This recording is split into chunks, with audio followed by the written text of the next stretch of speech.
How did you define theme? What is the language that we use to help to develop this idea of theme in the minds of our fourth graders? Theme is a statement, an author's statement about the human experience that is broader beyond the character, beyond the person in the story, beyond your family member. Theme is a human experience that can have a wider perspective. And that it doesn't always have to be a positive thing. It doesn't always have to be a lesson or a moral. That's what we came to. I think it's important to note that this isn't a project, because obviously it's going to take weeks to get all of these. These are lessons that are tied within each other. It's not something that you say, okay, they're going to go home and take the interview, let's put it on the shelf, and let's not revisit it. It's something that we were constantly doing. So we were reading stories and trying to find theme within story as we were interviewing our parents, so we could make the connection between literature, that story that we're hearing, and finding themes. So it made it easier when we had our own story to find that theme. Does that make sense? Well, it makes sense, particularly in terms of thinking about those targets for rigor. Because what I just felt like I heard you describe is comparing and contrasting in an ongoing analysis. Tell me also more about going deeper. How do we explain the notion of going deeper with kids? So with that one, the year before we had talked to, Tara and I had taught a lesson about going deep, Tara Valinga, and I kind of used the same lesson here, and we talked about how when you're shallow, it's easy to see. It doesn't take a lot to get there. Like you can walk in the shallow end, it doesn't take a lot. But when you go deep, you start getting into these unknowns and these crazy fish that light up. We were talking about the ocean. So when you go deep into the ocean, you find these things that have never been discovered before. Most of the deep ocean has never been seen before. And you have these really interesting fish that have like a light and everything gets way more interesting, and it actually gets you wanting more. You want more information. And you also need more tools to go down deep. Like you need a submarine and you need a pressurized tank and all this other stuff. Whereas when you're shallow, it's really easy to get to, and it's just kind of like, I've seen that all before. It's real easy. So we kind of talked about how when you go deeper, it's a little bit uncomfortable. It's a little bit unknown. And you don't know what you're going to find there, which is why after the first interview, the second interview, you have to teach them how to do responsive questioning. Because once you start getting deep and you want to go deeper, you have to kind of come up with what you're going to do next to get deeper, because it's new. The responsive questioning is a conversation.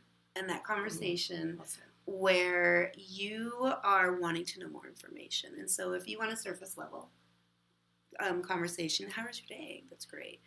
And then walk away. But if you really want to know about something, you have to then build upon that first question. And so we really talked about, in my class, and I think you did also, but we really talked about, okay, you may not have written down a question, but if something excites you, that is where you need to go deeper and ask a follow-up question. And you may need to follow up even further with that question. And that was even with the first round. We talked about with our kiddos, like, you might want to know a little bit more even within this round. I think it was easier when they were videotaping to see that responsiveness within their questioning, in my class anyway, that they really took that ownership of, oh wait, I didn't ask enough, so I do not know what I really want to know, because at that moment I could have asked a deeper question.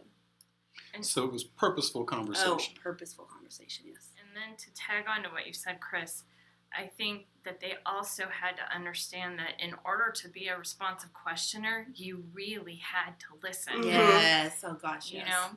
So if they weren't listening, then they weren't going to get to those deep understandings. Which we saw in the videos. Right. Where they were just like with their little paper asking the question and then didn't really even know if their parents had finished or not, and boom, asked the right. question. Yeah, it wasn't, so the second interview, you're taking one question, you're going home with it, and you got to come up with questions on the spot. So that's what we made a little diagram of the person asking a question and then the person responding, and then the person taking that response and asking another question and that person responding. And kind of that's where the whole idea of going deep is your responsibility, because nobody's going to be there. I I can't pre-prep these responsive questions for you. They have to be on the spot.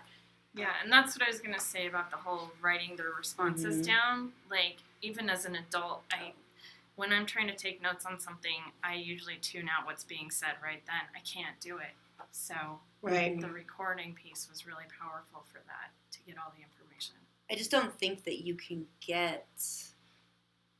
I just don't think you can get the same level without it. I think it is crucial to the process, and it also, one thing that we talked about so much about that was that trust that we showed to the kiddos. Like, we gave them, we are giving you this technology. We trust that you are going to take care of it. We trust that you're going to bring it back. And that says a lot to a kid. I don't care how old you are, that your teacher trusts you enough to take something from the school and take it home and then bring it back. Like, that says a lot. And that built that relationship that was already forming within that teacher relationship and the home. Well, and also, when you bring your video back, when you bring your computer back and you upload it to Schoology, you've just brought your family into school. Like, literally brought the image of your family. And you would see kids leaning back and forth and looking at each other's videos and say, oh, that's your mom? Oh, yeah, that's my mom. Just silliness. They weren't hearing the interview because the kids were wearing headphones, but they were just interested in each other's parents. And every kid had a sense of pride with their family interview. Even if they did like a 30-second interview, there was a sense of pride because here you're sitting in your classroom and here's your mom sitting right here on a video screen. Well, and you're in school, and you're learning with your family right in front of you. Right. Yes. It's connecting it's that home to school connection. And a lot of the kids interviewed in their home language, which is, a lot of them don't have English as a home language. So talk about honoring cultural identity. Here they're, speaking in Spanish, and that's the text. They're being allowed to use a text that's in Spanish. They're going to translate it to English for writing out their paper, but I think that's powerful. Lisa, you interviewed your mom. Yeah. You interviewed your mom, and your kids were unbelievably excited about that. Talk about the importance for teachers who would replicate this project to model for their students what purposeful conversation and responsive questioning actually looks like. Well, I think everybody knows modeling. You always want to model, and this is a really different project. Like, we had never done anything like this. If you get into kind of mucky waters, that's okay. It's totally fine. I think the big idea is that we're trying something new, but modeling it to the kids was important for the kids, but also for me. So by modeling, asking these questions to my mom, the kids got to see what responsive questioning was. They saw me start with one question, and it was asking about her experience coming from Japan to America to go to college. And as she started speaking, they saw me kind of stop her, interrupt her, and ask a question to clarify. And, you kind of take tally, how many questions am I asking, in addition to just the first question. And so then the kids got to see that, but then they also get to see your reaction as they're asking. Like, I'm finding, it wasn't a play. Like, I really was finding new stuff out about my mom, and I was like, oh, wow, that's crazy. And so they got to see me actually emotionally reacting. So it wasn't just about the responsive questioning, it was also that connection that we wanted. And they could see that I was having an emotional connection.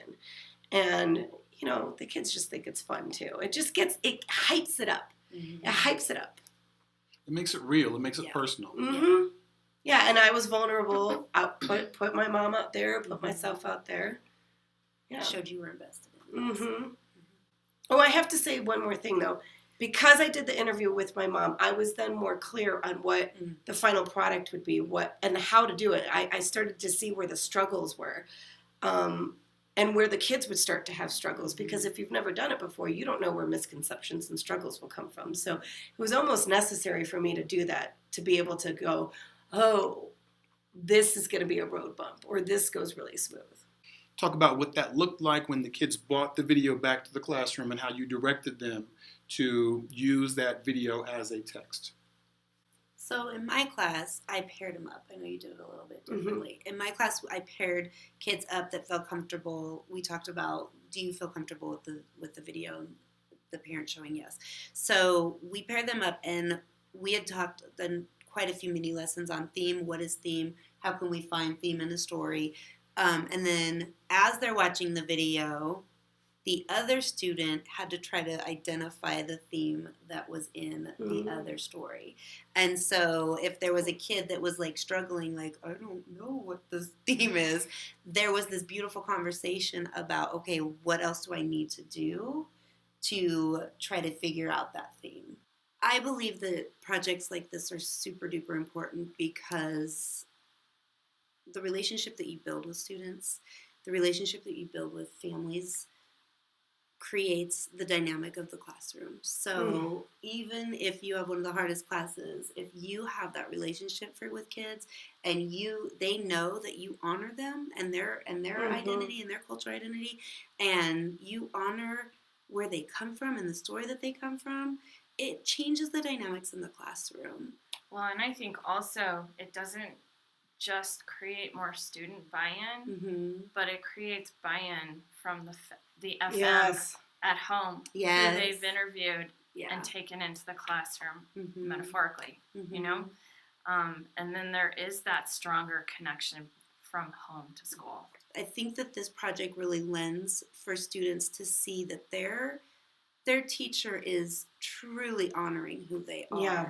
That's why it's so crucial that we did this video, is so that teachers out there, it's not just an outline, but it's really an experience. And it's a deep experience where you are honoring every single child and every single child's story, and you are seeing that kid. You see it in the video where we talk about it, and I don't know if, because it was just kind of like said, like people got that understanding of this is what we mean by when we see every single child. It is that we honor you and we will celebrate you, and we want you to be able to be who you are at home and be that same person in here. And it's our job to make that learning environment so that you feel comfortable, safe, and valued.